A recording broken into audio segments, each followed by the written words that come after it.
Question number 4 ಅಲ್ಲಿ ಏನ್ ಕೊಟ್ಟಿದ್ದಾನೆ ಅಂದ್ರೆ ಸಿ ಲೆವೆಲ್ ಇದೆಯಂತೆ. ಸಿ ಲೆವೆಲ್ ಅಂದ್ರೆ ಸಮುದ್ರ ಮಟ್ಟ ಇದೆಯಂತೆ. ಸಮುದ್ರ ಮಟ್ಟದ ಮೇಲ್ಗಡೆ ವಿಮಾನ ಹಾರಾಡ್ತಾ ಇದೆಯಂತೆ. ಸಮುದ್ರ ಮಟ್ಟದ ಕೆಳಗಡೆ ಸಬ್ಮೆರಿನ್ ಹೋಗ್ತಾ ಇದೆಯಂತೆ. ಸಮುದ್ರ ಮಟ್ಟದ ಮೇಲ್ಗಡೆ 4500 ಮೀಟರ್ ಮೇಲ್ಗಡೆ ವಿಮಾನ ಹಾರಾಡ್ತಾ ಇದೆ.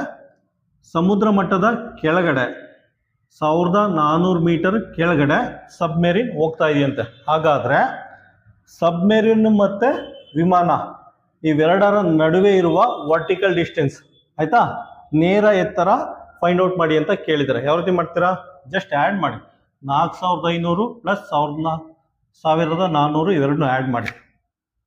4500 ಪ್ಲಸ್ 1400ನ ಆ್ಯಡ್ ಮಾಡಿ ಎಷ್ಟು ಬರುತ್ತೆ? 0095 ಬರುತ್ತೆ ಆಯ್ತಾ. Vertical distance between plane and submarine